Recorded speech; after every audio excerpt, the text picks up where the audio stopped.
Let's do some stamping this time. Okay. Okay, I'd like to create a background, first of all, for my card. No, let's use the love, actually. Let's use the love word.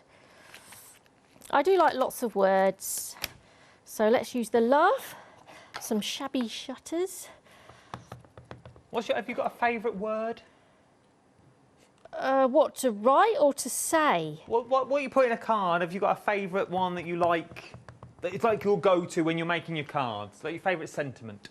Oh, I know I like to put people on the spot. I do like for you, especially for you. I just think it's really nice and personal. That is true. Bit of love. Oh, this is nice. So we're using love as a background. Yes, I'm going to go over it again because I want it. Oh, you are brave. Look at this. Yeah, let's be brave. Let's just go mad with it. 36 minutes past 9 Let's on a just Sunday. go mad.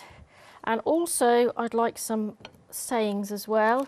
Let's go for wish this Christmas. Wishing you lots of love this Christmas. Are you all ready for Christmas card-wise? Yes. Have you made all your Christmas cards? Oh, no. I like to do it. Where's the love? That's down there. I like to do it actually nearer Christmas. I kind of leave it to the last minute. Do you make all your own cards at Christmas? I make some. That's nice. Wishing you... See, I'm getting it back to front, so I need to see it from behind here. Oh, so the love needs to go there. Sorry about this. Don't you worry. It's not a problem. I want it to say what it says. Okay, so let's just go in randomly. Don't need to think too much about this. And it doesn't matter if it doesn't stamp out. I just think that adds to the effect.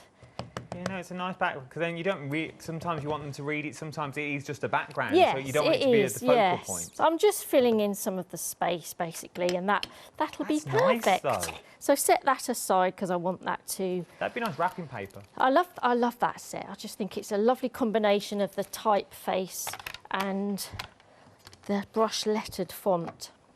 Okay, let's play with these layered stamps and let me show you how amazing they are. So we have the first one. So let's go for the poinsettia die.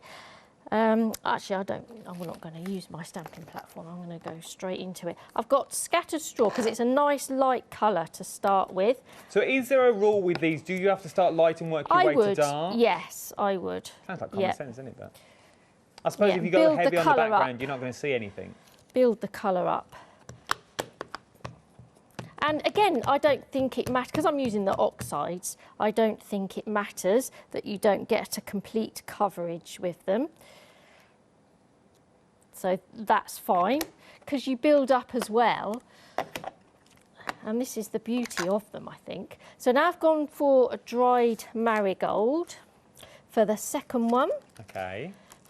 Actually, it's got a couple of little centre pieces right in the middle, but I'm not really sure where to put them yet. So I'm going in with it's actually the fourth stamp.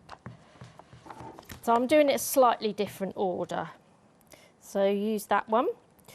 So I'm just building up my colour, like so. I mean, if you did these with more sort of permanent inks, then you're going to get a brighter effect, a more, with a better outline and everything. So I'm now going to go in, because these do sort of blend. I'm now going to go in with this one. And you can see some of the dots there, which you just go round, and it just gives you a bit of colour in the centre. That's a tiny little die.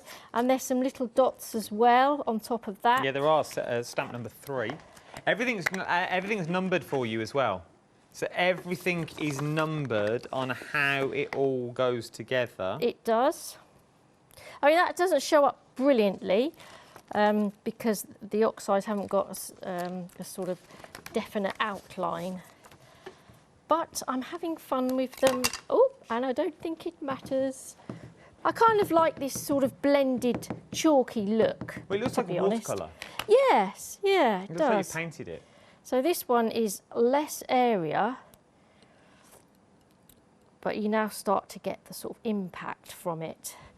Oh, look at that. Look at that. It kind of looks like wallpaper as well.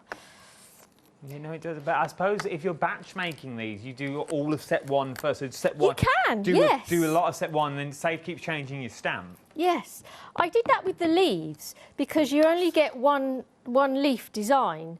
So you need to mask this and then do 3 leaves or do lots of separate leaves. Depends if you're going to leave this as part of the design or fussy cut them out. Are they quite easy to line up? Yes. Is it quite self-explanatory? Yeah, because they're the polymer stamps that see-through. Yeah, you can line them up. So, I mean, this is the outline. I haven't gone for black because it'll be too harsh, so I've gone for this fired brick. Oh, look at that. It's just a nice effect, I think. And then the leaf as well. If I quickly do the leaf, I think the leaf's gorgeous. So I'm going to go for. Colourways you've used there. I'm going to go for a bright twisted citron as my base, which is slightly darker because I'm now going to go in with shabby shutters. But because they're the oxides, they do layer up as well. Do you have to let each layer dry? No, not really. I don't think so. I think because they sort of blend in together, I think that's a nice effect. That's nice. This is great because it leaves the sort of stem behind, the veins. So now that twisted citron shows through. Mowed lawn next. And obviously you can, use all sorts of inks with these. Get different effects. And that's the thing, the more inks you use, the different colours you use, the different effects you're going to get. But don't worry if you've not got inks. I reckon you could use these on your polymer plates as well. Yeah. And your jelly plates. Yes. It's nice that you get like the inner sort of shape and then you end up with the outline as well, just to give it that sort of definition. You could stop whenever you wanted to. So if you just want to do the background and the outer edge, you could just do that if you wanted. Definitely, yes. Yeah.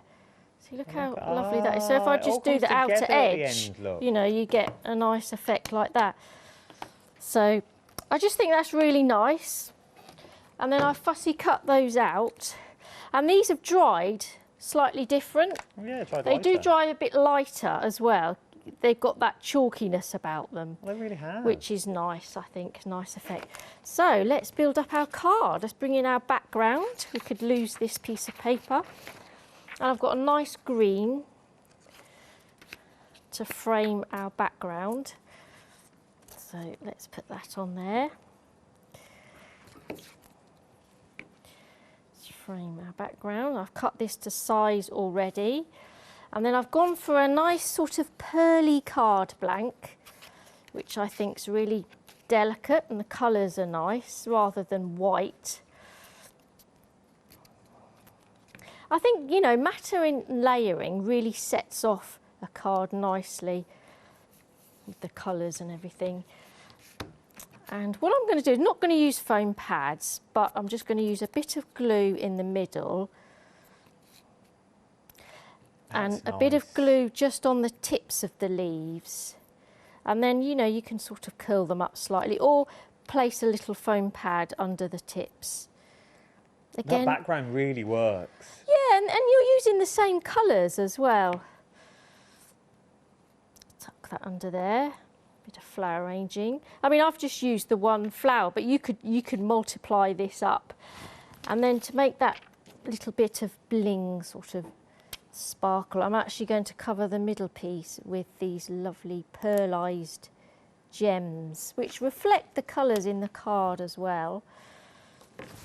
Like that. And then I just want to make another sentiment in there. Okay. So I'm just going to quickly use probably the words that I've done. I'm going to stamp them in green, cut them out, back them onto the same green card. Just so you know, we've got about 10 minutes left. Oh my goodness. And Sue wants to get another card Oh my in. goodness. She's set herself a target for 3 Wow. demos this Wow. hour. Well, I'll tell you what I'll do. Foam pad those. And That's it, I'll just place just, them off. wishing you lots of love this Christmas. Scatter this down like that. And I've got one already prepared. Oh. So there we have it. That's nice. Look, oh, that is beautiful. Look at that. And it's a joy to craft with these stamps. And I was going to demo another one in the previous show, which I didn't get around to doing that. And that's with the holly one. And that's more sort of cooler bluey greens. That's nice. And again, you've got that chalky effect, and I've just blended in the background. That'd be a nice, like, gift token card. Yes.